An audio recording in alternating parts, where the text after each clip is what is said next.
Continuing on, it is like Mother Teresa said to a newspaper reporter when she was being interviewed a few weeks before her death. The reporter asked her, "Mother Teresa, what qualifications does one have to have in order to serve God the way you have?" Mother Teresa looked at the reporter and said, "One must be mentally ill." The reporter was shocked by Mother Teresa's continued, "Who else would be crazy enough to leave a comfortable bed in the middle of the night and go down into a cold, dark alleyway and hold a foul-smelling drunk in her arms?" From a holodynamic view, if there is one mentally ill person, we are all mentally ill.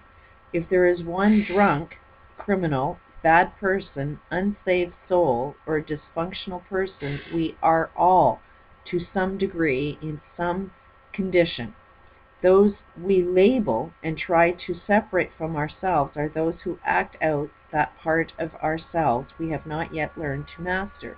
Looking at the number of walls we have built to isolate ourselves from those we do not understand indicates we have a lot to master. I am sure Mother Teresa and a great number of other people understood this fact of life and chose to live a life of presence. We cannot build walls and pretend we separate ourselves from others and still remain therapeutic. Those who are therapeutic are those who know that everything is part of the problem and everything is potentially part of the solution. Therapists facilitate the therapeutic movement. They unfold the potential that is driving the problem, and they consider every information field that may be involved. Chemotherapy, for example, does not work because the chemicals heal. Chemotherapy at best stimulates the body to heal itself. It contains information that signals the system to respond. Sedatives numb some part of the microtubular system that is active in causing the unacceptable behavior. If the chemical is a stimulant, it stimulates the body's responses that accommodate certain hyperactive behaviors. Linear thinkers who happen to have degrees in medicine and have specialized in psychiatric treatment modalities can help with the symptoms. But if they want to do more than treat the symptoms, they must get down into the trenches of their own physics, reality, and transform themselves in preparation for understanding the process and states of being involved in the healing of mental illness. The more they experience the unfolded dimensions of reality, the more holodynamic they become and more effective they become as therapists. That's basically what our whole entire medical system is put a Band-Aid on it. Let's ignore it. Mostly because therapists and doctors are more mentally ill than the patients. That's why you won't get anybody healing, but just take a lot of medication and block it.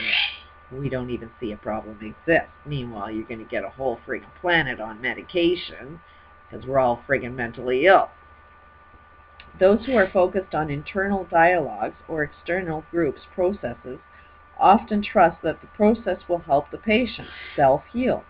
Too often they have no idea what they are doing. In their wave-focused mentality, they hope with a blind hope that the continuation of the process will eventually produce its own balance. They trust the information system will self-adjust. Of course, this is often the case. Almost anything works part of the time. Even placebos work 55% of the time. Or even placebos work 55% of the time. So creating an environment for internal dialogue or exchange of information in family and group interaction provides the opportunity for expression, exploration, and development. None of this ensures change. Change comes from choice. Choice can only come from distinctions. When consciousness is locked into an event horizon, information is limited and no new information is allowed. New distinctions are almost impossible and choice cannot exist. Therapy is an invitation to explore new alternatives, new dimensions, and new choice. This is like, there's a lot of Um, Basically, when you come up into an event horizon, every black hole, consider that to be nothing more than just a problem. A lack of information is what a problem is. So when you come up against a problem in this black hole, you're going to come up to an event horizon. It is your survival instinct, the rule that you need to survive, that gets you locked into something. And then it makes you feel like you don't have a choice. And it's odd that Stephen Hawking is studying black holes and he has a medical condition. And it's like he came up against a problem at some point in his life. Because it's genetic, it's probably within his genetic memory system that affected him at a certain age, and he's locked in to a belief system within the event horizon that he was facing. And this guy's studying black holes. It's almost like Stephen Hawking needs to meet this guy to be able to figure out that there's a cure to his own disease. And one problem I do have with Stephen Hawking is he's come up with some of the most brilliant shit, and yet he's been on an interview where he says that we need to explore outer space because we as humans don't know how to solve problems. He couldn't see that he's human and has solved a lot of problems. You know, he just hasn't solved the problem, his unknown problem.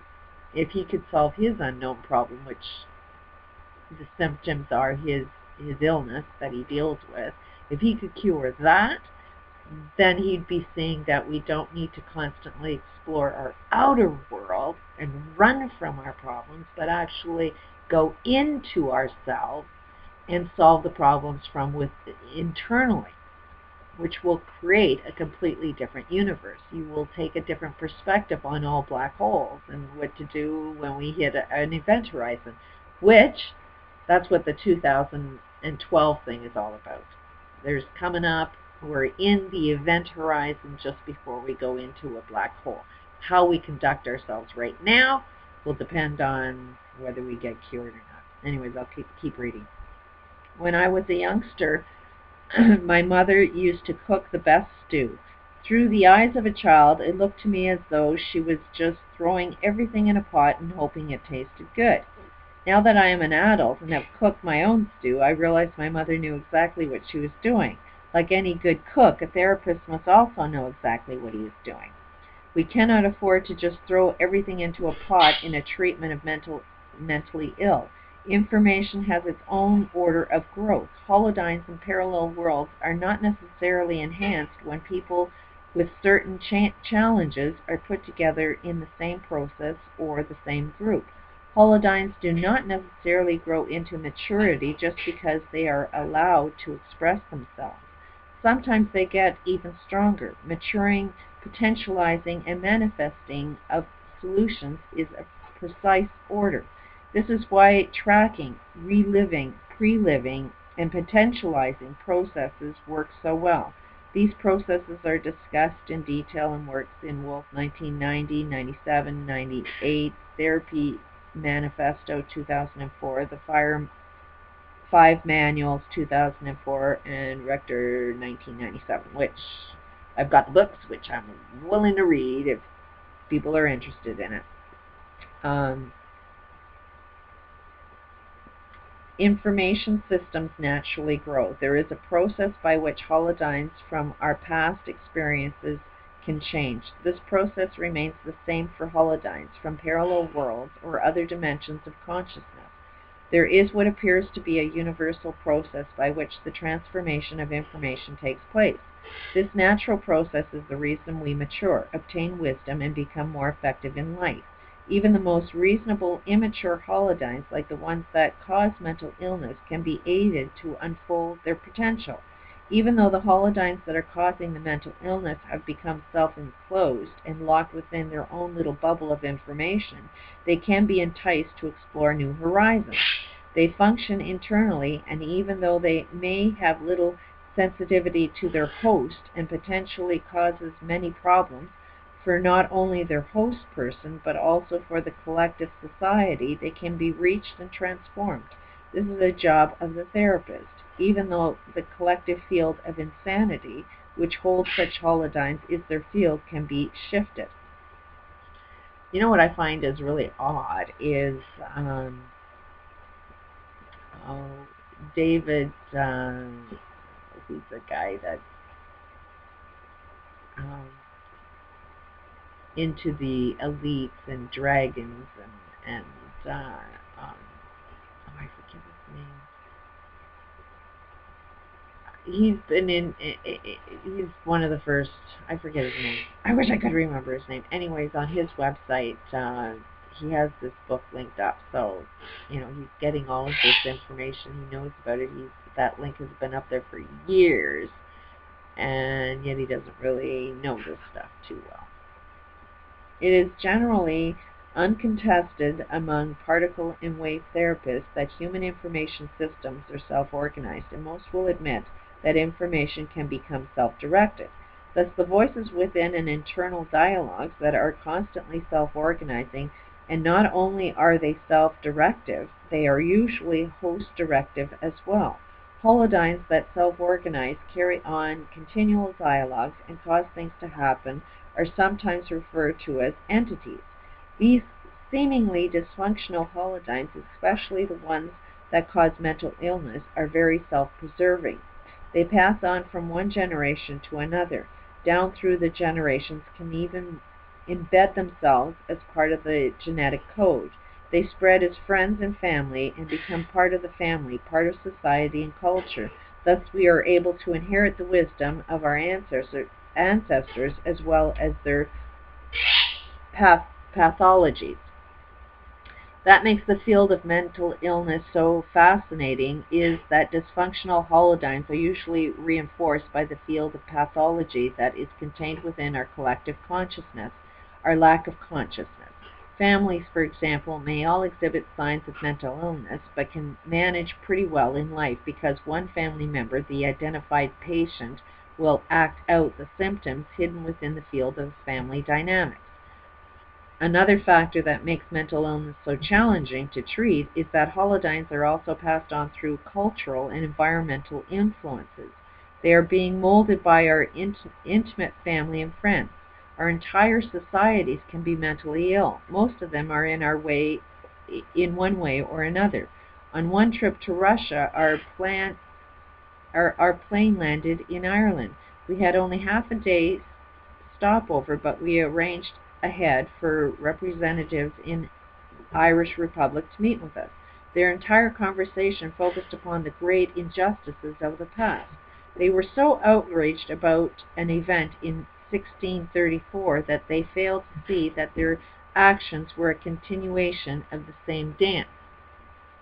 Their holodynes had become so embedded in power that the people in the present were no longer in control. They were on cruise control as a collective and continued killing each other off as a result. History is filled with examples of horrendous events in which collective consciousness have continued to demonstrate all the symptoms of mental illness. Collectively, we are all mentally ill, and this condition is not limited to any specific arena of society. It is generalized.